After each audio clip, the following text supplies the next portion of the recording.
नाम मेरा हरिनाम कुमार, और जैसा कि सर ने बताया आप जानते ही हैं, फिर भी मैं अपनी पहचान देता हूं, क्योंकि आज जब से मैं फंक्शन में आया तब से मैं देख रहा हूं गुरुजी की एंट्री और ये सारी चीज़ें जैसे बेधड़क जी ने बताई, मैं भी देख रहा था। कभी जैसे आज आप लोग ऐसे बैठे हैं, आज से 5 साल पहले मैं भी ऐसे फंक्शन में आया था, और जो अभी 2 टाइगर गोल्ड बने बस ऐसे ही था देखने में, दुबला पतला सा। लेकिन जैसे आज टाइगर ने बोला ना डायमंड बनेंगे ये वो, अपन भी सोचते थे क्या लाइफ में वाकई में कभी डायमंड बना जा सकता है। मैं जिस समय 18 की टीम थी उस समय मैंने गुरुजी को देखा था पहली बार, है ना। और जब मैं स्टेज पे आया था तो मेरे पैर कांप रहे थे गुरुजी के बराबर में खड़े होते समय। मैं 18 की टीम पे मेरी रिकॉग्निशन हुई और मैं लीडर बना। उस समय मैंने कसम खाई कि इस बिजनेस में मैं डायमंड बनूंगा। आज बहुत सारे लोग बैठे हैं हमारे जो सोच रहे होंगे कि हम भी डायमंड बनेंगे, हम भी डायमंड बनेंगे, हम भी डायमंड बनेंगे। कुछ बड़े भाई हैं, कुछ छोटी बहनें हैं, कुछ बड़ी बहनें हैं, कुछ पिताजी टाइप के हैं, कुछ माताजी टाइप के लोग हैं, सभी सोच रहे होंगे डायमंड बनेंगे। लेकिन जब बातें आने लगी 8 लाख रुपए लाखों कमाने की, 8 लाख आता है, लाखों रुपए महीना आता है, BMW आती है, ऑडी आती है, तो बेधड़क जी हमारे दिमाग से उतर गया कि ऐसा भी कुछ हो सकता है। क्यों? क्योंकि जब मैंने प्लान देखा था, उस समय की बात बताऊं, मेरे पिताजी जो थे वो सब्जी का ठेला लगाते थे। क्या लगाते थे? सब्जी का ठेला। 10 से 12 हजार रुपए मंथली इनकम जोड़ जाड़ के जैसे भी आती थी। हम 4 भाई, मम्मी पिताजी मिला के टोटल 6 लोग, और उन 6 लोगों के परिवार को लखनऊ जैसे सिटी में रह के पालना, पढ़ाना, लिखाना, आप बाकी समझ सकते हो कैसा चलता होगा। तो उस समय जब बात लाखों की आई तो सर से बाउंस कर गया, एकदम लगा कि यार वाकई में कुछ होने वाला नहीं है, ऐसा कुछ हो नहीं सकता। लाखों की बात समझ में नहीं आ रही थी। लेकिन जैसे आज टाइगर साहब की रिकॉग्निशन हुई, लाखों की बात तो नहीं समझ में आई, लेकिन अपने जैसे एक शख्स थे, उनकी रिकॉग्निशन देखी, बात समझ में आई। कोई बहुत बड़ा विजन लेके मैं बिजनेस में नहीं आया था कि लाखों कमाएंगे, करोड़ों कमाएंगे, ये होगा वो होगा, ऐसा कोई बहुत बड़ा विजन लेके नहीं आया था। टाइगर बता रहे आज डायमंड बनेंगे, 1 करोड़ की गाड़ी लाएंगे, अपने सपने में नहीं आता था। 1 करोड़ में कितने जीरो होते यही नहीं पता था, और बहुत सारे लोग गिनेंगे होते कितने हमें भी नहीं पता था। बातें नहीं आती थी कौन से स्कूल में पढ़ाया जाता था, ये बताओ? किसी स्कूल में नहीं पढ़ाया जाता था। लेकिन जब फंक्शन में धीरे धीरे बढ़ता चला गया, जब महागुरु जी की स्पीच सुनी, यही वो शख्स है आज से 5 साल पहले भी सर हमारे सामने ऐसे बैठे थे, और आज से 5 साल बाद मुझे डायमंड बना दिया सर, यहीं पर बैठे। थैंक्स सर, आपका बहुत बहुत शुक्रिया महागुरु जी, आपका थैंक यू। गोल्ड आए, पर्ल आए, मैं देख रहा था, बोला ये भी इतिहास रचेंगे पक्का। जब मैं बन सकता हूँ डायमंड तो इनको कौन रोक सकता है? मुझे बनाने वाले सामने बैठे, इनको बनाने वाले सामने बैठे, फिर रोक कौन सकता है यार? Thank you. ये बिजनेस वाकई में बता दो ना, इतिहास रचने वाला। एक सब्जी का ठेला लगाने वाले का लड़का आपके सामने खड़ा हूं। मेरे पिताजी सब्जी का ठेला लगाते थे साहब। जिस घर के अंदर 10 से 12 हजार रुपए नहीं आता था, आज उस घर के अंदर 2.5 से 3 लाख रुपए तो सिर्फ मैं महीने का कमाता हूँ। 2.5 से 3 लाख। Thank you. साइकिल नहीं थी एक हमारे पास, बिजनेस जब ज्वाइन किया था ना, साइकिल नहीं थी। 4.5 महीने के अंदर मैंने इस बिजनेस से एक पल्सर गाड़ी खरीदी, पहली 4.5 महीने के अंदर। सेकेंड, हमारे घर में एक अल्टो गाड़ी आई, दूसरी अल्टो गाड़ी 1 साल के अंदर। जिस समय गाड़ी आ रही थी उस दिन के हालात में बताऊं, जैसे टाइगर ने बोला अल्टो लेंगे तो अल्टो ही थी। जिस समय गाड़ी आ रही थी उस समय पिताजी बोलते थे, पिताजी नाराज हमारे घर में, बोला गाड़ी नहीं आनी चाहिए। बोला क्यों नहीं आनी चाहिए? बोला मैं ठेला लगाऊंगा, आप गाड़ी लाओगे। तो बड़े भैया ने बोला कि बात तो सही है, और कहना तो हम भी चाह रहे हैं आपसे कि आप छोड़ दो ठेला लगाना, लेकिन कहें कैसे? पिताजी होते हैं, कुछ बोल दिया बुरा मान गए तो गड़बड़ हो जाएगा, हाँ के ना? तो पिताजी से बोला गया कि आप ठेला लगाना छोड़ दो, कल से गारंटी देते हैं जीवन भर जितने पैसे की आपको जरूरत होगी आपके बेटे कमा के देंगे। ये थैंक यू ये इस बिजनेस की बदौलत है। मेरे पिताजी की उम्र उस समय 48 साल की थी जब मेरे पिताजी ने ठेला लगाना छोड़ा था, और तब से लगा के आज तक पूरे 4 साल हो रहे हैं और मेरे पिताजी ने 1 रुपया नहीं कमाया। ये इस बिजनेस की पावर है। छोटा सा लड़का क्या कर सकता है, आप इनको छोटा मत समझना। आज ये जो भी बोल रहे हैं इनकी भावनाएं हैं।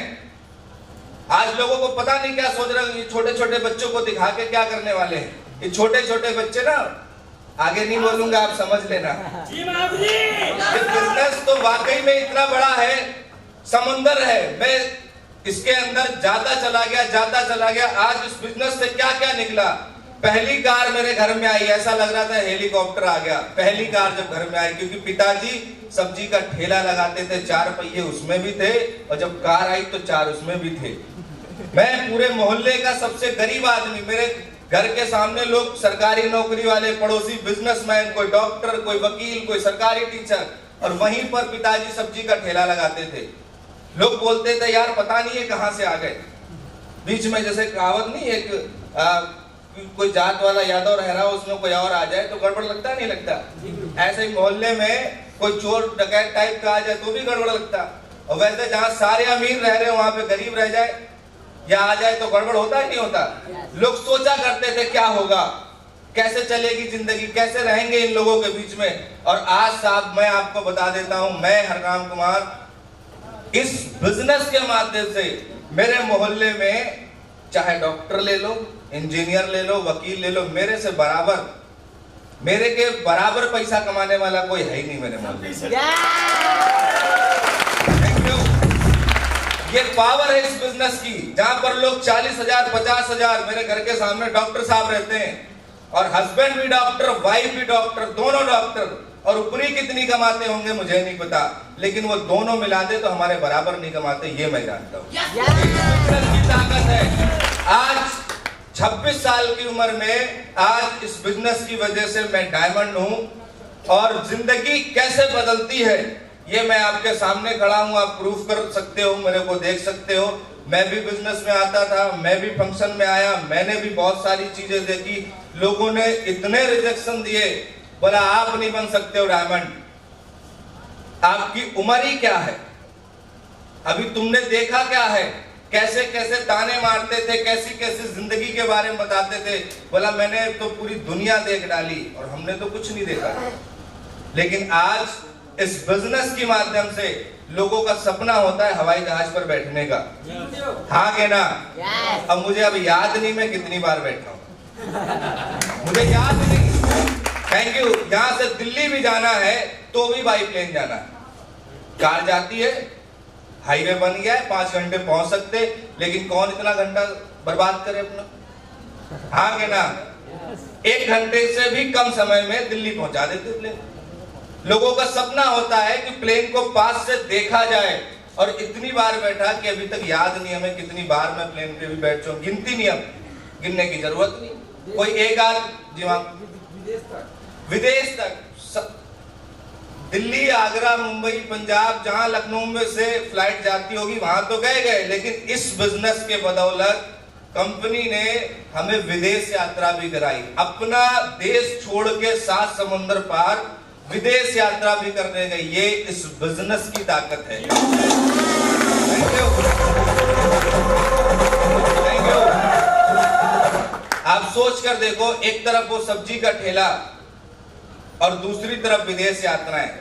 ये नदी के वो 2 किनारे जो आपस में कभी मिल नहीं सकते, हाँ या ना?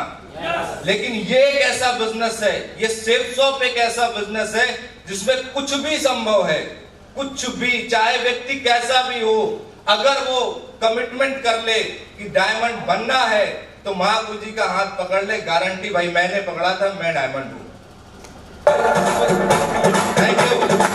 आज इस बिजनेस की ताकत, जिस घर में कभी खाने के बारे में सोचा जाता था संडे आएगा तो पनीर बनेगा, हकीकत की बात है, संडे आएगा तो पनीर बनेगा, या कोई रिश्तेदार आएगा तब बनेगा।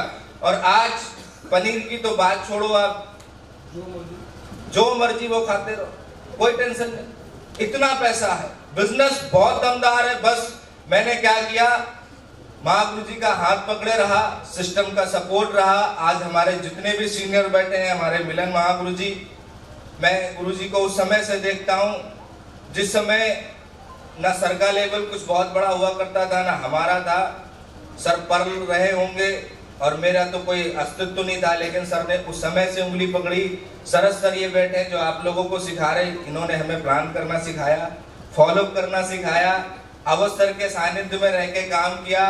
और सबसे बड़ी बात, लोग बोलते हैं ये बिजनेस अपनों को फंसाने का, ऐसे तो बोलते हैं लोग, बोलते हैं ये बिजनेस अपनों को फंसाने का है।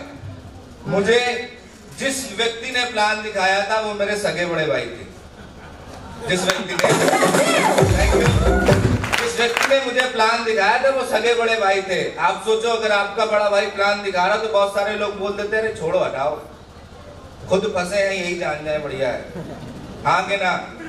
लेकिन उन्होंने हमें बताया था इस बिजनेस के बारे में, मैंने भरोसा किया। जब सगा भाई बता रहा तो फिर सारी बात खत्म, हाँ या ना। कोई अपना रिश्तेदार बता रहा है तो बात खत्म, फिर पैसा अहमियत नहीं रखता, फिर बात रखती है उस आदमी की शख्सियत, वो कैसा है, वो रिश्तेदारी क्या है, चाचा भतीजा ताऊ कुछ भी, फिर सारी बातें खत्म वहीं से।